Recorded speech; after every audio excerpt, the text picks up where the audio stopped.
दोस्तों आज हम बात करने वाले हैं सनातन धर्म में मंत्रों का विशेष महत्व क्यों है। आखिर मंत्र क्यों बनाए गए, ये मंत्र हैं क्या, किसने बनाए, एक मंत्र को उसके सही उच्चारण के साथ ही क्यों बोलना चाहिए। नमस्ते दोस्तों, सनातन सोच के इस वीडियो में आज हम बात करने वाले हैं मंत्रों की। देखिए, सबसे पहले तो मंत्र का शाब्दिक अर्थ जानने की जरूरत है। ऐसी ध्वनि जो आपको मेंटल पीस दे, आपके मन को शांत करे, वो ही मंत्र है। हमारे शास्त्रों में कहा गया है मना तार्यति इति मंत्र, यानी मन को तारने वाली ध्वनि ही मंत्र है। दोस्तों, सनातन धर्म में मंत्र जपना हजारों सालों से चला आ रहा है। वो ऋग्वेद के तीसरे मंडला के 62 सूक्त का गायत्री मंत्र हो, जो ऐसी वाइब्रेशंस पैदा करता है कि इंसान के साथ साथ सभी पेड़ पौधों और जानवरों के लिए भी लाभदायक है। या ऋग्वेद के ही 7वें मंडला के 59 सूक्त का महामृत्युंजय मंत्र, जिसे मृत्यु को जीतने वाला मंत्र भी कहा जाता है। और भी ऐसे कई वैदिक मंत्र हैं जिन्हें चैंट करने से हमारे फिजियोलॉजिकल और साइकोलॉजिकल फंक्शंस यानी शरीर और दिमाग पर पॉजिटिव इंपैक्ट पड़ता है। पर कैसे, आखिर ऐसा क्यों होता है? दोस्तों, वजह है इन मंत्रों की ध्वनि, वो साउंड जो इन मंत्रों के उच्चारण से पैदा होती है। मंत्रों के अर्थ को अलग रख दें तो विशेषज्ञों का मानना है मंत्रों की सिर्फ ध्वनि यानी साउंड में ही अपार शक्ति होती है। कुछ साउंड प्योर होती हैं और कुछ इम्प्योर, और ये डिपेंड करता है उनकी वाइब्रेशंस पर। और जैसे कि अल्बर्ट आइंस्टाइन ने भी कहा है, everything in life is vibration. Modern science ने साउंड और लाइट दोनों को वाइब्रेशंस ही माना है। अब अगर आपको साउंड को लाइट में बदलना है तो फ्रीक्वेंसी को आपको 40 ऑक्टेव तक बढ़ाना होगा, और तब जो आपको वाइब्रेशन मिलेगी वो ट्रिलियंस ऑफ साइकिल्स पर सेकेंड होगी, और वो एक लाइट के रूप में आपके सामने होगी। महान योगियों ने साउंड को लाइट में बदलने का काम अपने शरीर के भीतर हमेशा से किया है दोस्तों, और वो मंत्रों के माध्यम से ही हुआ।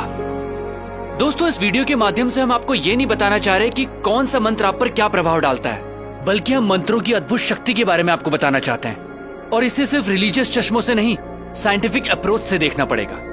मंत्रों के साउंड आपके लिए लाइफ के नए डायमेंशंस खोलते हैं। ये ऐसी साइंस है जिसमें आप साउंड की मदद से अपने आसपास और अपने अंदर एक खास एटमॉस्फेयर बनाते हैं, जिससे आपका माइंड एक्टिवेट होता है। लगातार मंत्रों की चैंटिंग से न सिर्फ फोकस बेटर होता है, बल्कि मेमोरी और अटेंशन भी बढ़ता है, क्योंकि मंत्र आपके ब्रेन सेल्स एक्टिवेट करने में हेल्पफुल साबित होते हैं। अगर मंत्रों को सही उच्चारण, सही फ्रीक्वेंसी के साथ बोला जाता है तो न सिर्फ ब्रेन को प्रॉपर ऑक्सीजन पहुंचती है, बल्कि ब्लड प्रेशर भी कंट्रोल में आ सकता है। और यह भी साबित हुआ है कि खास मंत्रों को चैंट करने से ब्रेन का लेफ्ट और राइट हेमिस्फेयर सिंक्रोनाइज होता है। आम की बात करें तो इसे ओरिजिनल साउंड ऑफ क्रिएशन भी कहा जाता है। ऐसा माना जाता है कि हजारों साल पहले जब ध्यान लगाने वाले तपस्वियों और ऋषियों ने गहरी ध्यान की प्रक्रिया के दौरान जो साउंड सुनी थी वो आम की ही थी।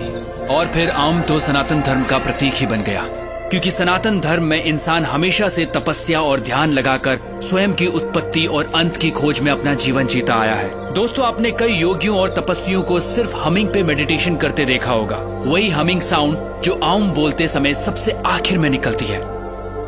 दोस्तों, साइंटिफिक रिसर्च में यह भी साबित हुआ है कि सिर्फ हमिंग से, जी हाँ, सिर्फ हमिंग से आपकी बॉडी में नाइट्रिक ऑक्साइड का प्रोडक्शन बढ़ जाता है। नाइट्रिक ऑक्साइड एक खास कंपाउंड होता है जो नर्वस, इम्यून और कार्डियोवास्कुलर सिस्टम्स में होने वाली कई प्रोसेसेस में हेल्प करता है। ये बात सनातन धर्म में करीब 15,000 साल पहले से भी चली आ रही है। तो दोस्तों, ये कहना जरा भी अतिशयोक्ति नहीं होगी कि ऋषि मुनि उस काल के साइंटिस्ट ही थे जो लगातार ह्यूमन बॉडी को अपग्रेड करने के तरीके ढूंढ रहे थे, और मंत्र उन साइंटिस्ट्स के एक तरह के टूल थे। अगर बच्चों को मंत्रों की इंपॉर्टेंस समझाई जाए और बचपन से मंत्रों की चैंटिंग की आदत डाली जाए तो उनके ब्रेन का डेवलपमेंट एक अलग लेवल पर होगा। दोस्तों, यही तो सनातन धर्म है, ऐसे तौर तरीके जिन्होंने इंसान का जीवन जीने का तरीका बदला।